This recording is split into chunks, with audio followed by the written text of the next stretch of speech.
bilang chairman ng Senate Blue Ribbon Committee. Kasi tingin nila si Ping Lacson, sinisira daw yung buong Senado. Burning the whole house, Taberna. Kaya naman pala galit kayo kay Ping Lacson. Oh. Tabernas reveals partial list of alleged Senate insertions in 2025 budget. On Sunday released a partial list of alleged budget insertions by senators in the 2025 national budget following criticism directed at him online. Taberna did not clarify whether the figures referred to amendments bicameral insertions or post-bicam adjustments. 3.7 billion. Si Bongo, 3.6 billion. Si Mark Villar, 3.6 billion. Lahat billionaires po. Nagpapagang mga balita at pagtalakay sa mga isyu na lipungan. Bulsa! Opinyon, banat at paglalantad sa katotohanan. Bulsa! What you see is what you get. You decide.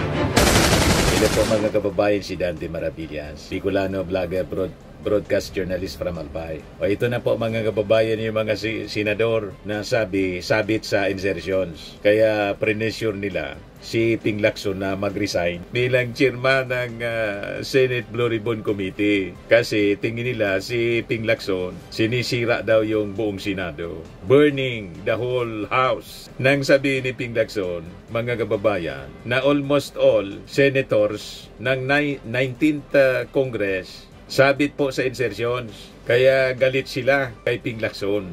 O ngayon, ito po yung mga lista ng mga senador. Pinablish na as exposed by Katunying, Anthony Taberna. Kaya naman pala galit kayo kay Ping Lacson. Oh.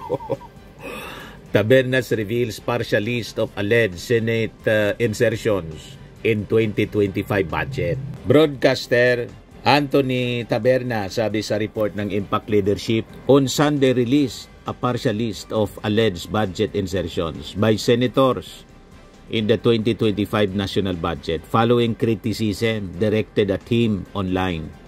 Taberna did not clarify whether the figures referred to amendments bicameral insertions or post-bicam adjustments. Pero di sa in-expose ni Katunying, medyo may problema. Kasi sabi dito, notably missing from the list were Chis Escudero, Jingo Estrada, Joel Villanueva, and Alan Peter Cayetano, Bato de la Rosa, Loren Ligarda, Robin Hood Padilla, and Ramon Bong Revilla, as well as Sunny Angara, who was no longer part of the chamber by July 2024 after being appointed Education Secretary. Taberna has yet to disclose the source of the document or provide evidence of its authenticity. So lumalabas, selective din. Si Anthony Taberna, nag-release ng mga pangalan ng senador, partial. Si Anthony Taberna po, mga kababayan, kaduda-duda din ito. INC si Anthony Taberna. Alam naman po ninyo kung saan naka-alyansa ang INC. Si Marcoleta po, INC. Talaga, Mr. Maravillas, lahat may problema. Yung mga napangalanan, lalo na si Jinggoy, si Chis Escudero, ang mga kaalyado to. Si Bong Revilla, nasabit ito sa testimony ni Bryce Hernandez. Lalo na si Jinggoy, saka si Joel Villanueva. Si Chis Escudero umamin na tumanggap ng 30 million at nginoso siya ni Yusek Bernardo na ang sabi-sabit doon sa 160 million. Ang tanong, bakit wala mga kababayan sa nirelease na mga pangalan ni Katunying? Di ba po, kainainala? Sino ito na mga nirelease niyang pangalan nang sabit sa insertions? Yan, si Grace po, 11.4 billion daw. Francis Sorrentino, 6.3 billion daw. Si Amy Marcos, 5.9 billion. Pero mareklamo tungkol sa insertion. Sige, reklamo tungkol sa insertions na pangalanan sa insertion po. Pangapat, si Rafi Tolfo, 5.18 billion, 5.181 billion. Si Lito Lapid, 4.7 billion. Si Cynthia Villar, 4.3 billion. Si Nancy Binay, 4.1 billion. Si Pia Cayetano, 4.1 billion. Si JB Ercito, 3.8 billion. Si Coco Pimentel, 3.7 billion. Si Win Gatsalian, 3.7 billion. Si Bongo, 3.6 billion. Si Mark Villar, 3.6 billion. Lahat billionaires po. Si Risa Ontiveros, 3.0 billion. Tapos si Mig Subiri, 2 billion plus 15 senators lang yung pinangalanan niya. Nirelease na pangalan ni Katunying.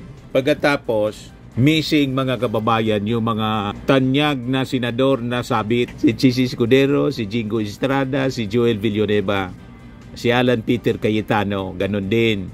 Si Bato de la Rosa, hindi na mention, si Loren, Robin Hood, si Bong Revilla, pati si Sani Angara. Sabi, si Sani Angara man lang daw po yung wala. So bakit di niya sinama yung mga napangalanan po ni Engineer Alcantara at ni Bryce Hernandez? Di ba? Kaduda-duda yung mga expose ni Anthony Taberna. Pag kami Katunying, selective ka. Sabi dito ng mga nag-react, bakit ganun yung lista ni Taberna? Halatang may gustong pagtakpak. Sabi ni Jet Gabriel, source ni Taberna, source Mariuse. Sabi ni Jace Mendoza, mas credible pa si Ogie Diaz kaysa kay Katunying. Ay Kataning, Estetoning. Sabi ni Lucito Montialto, baliktad yata yung lista. Sabi ni GR, yari ka sa kapwa mo DDS, niyan Taberna, pati mga BBM fanatics. Sabi ni Albert Labina, Taberna wala na kredibilidad, kawawang cowboy. Sabi ni Tutitski Miralles Birongoy, sinama niya ang isa pang matinong senadora. Sabi ni El Sikat, nag-post na rin lang kayo nito, lubos-lubusin nyo na. Sana sinaman nyo na ng paliwanag kung anong ibig sabihin ng amendments by cameral insertions at post by cam adjustments. Panindigan mo na ang post mo para ma-educate ang mga makakabasa. Sabi ni Mikaela, si Sani Angara lang walang insertion dyan dahil na talaga siyang DepEd Secretary. Malamang mga kababayan, si Sani Angara. Kaya sabi ni Ping Lacson, almost all. Kung almost all, bakit 15 lang ang nasa lista ni Katunying? Bakit wala yung mga nabanggit nating mga senador na napangalanan testimonya sa Blue Ribbon Committee investigation? O di ba malinaw na sinasalba niya yung mga kalyado? O ngayon, idagdag ko na lang po ito. Sabi ni Ping Lacson, na nag-resign na po as chairman committee ng Blue Ribbon, yung Senate ko rumoran niya o rehas saywar tactic. Pinasinungalingan mga kababayan ni Lacson ang panibagong leadership change sa Senado.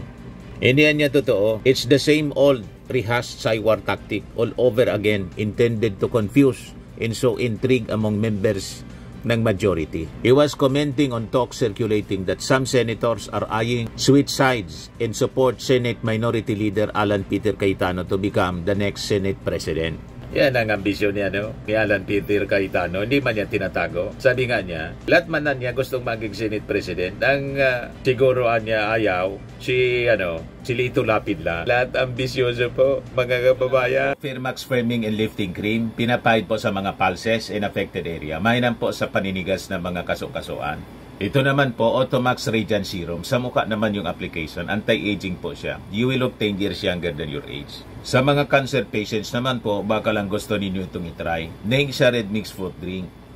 Hindi mo po siya gamot, food supplement siya. Kaya lang, gawa siya mga kababayan sa goji berry. Yung goji berry, may anti-cancer properties. O ngayon, yung mga inquiries ninyo, dumiritso na lang kayo sa aming messenger sa Facebook para masagot namin agad. Ayos pa? Ayos na ayos niya, Mr. Maravilla. Sa mga naghanap po ng malinis and spacious fitness gym, pumunta lang po kayo sa aming Colossal Fitness Gym. May Grab car rental din po kami.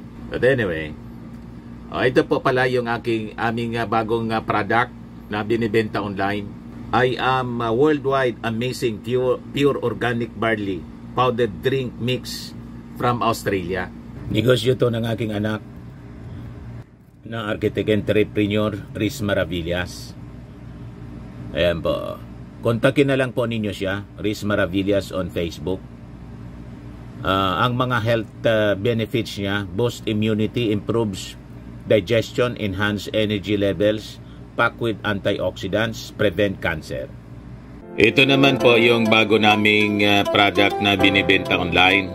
Eye Glow Serum, whitening po siya. Tingnan ninyo yung epekto sa aking anak na architect before and now. Yung mga inquiries po ninyo, dumiretso na lang kayo sa kanyang Facebook account, Riz Maravillas.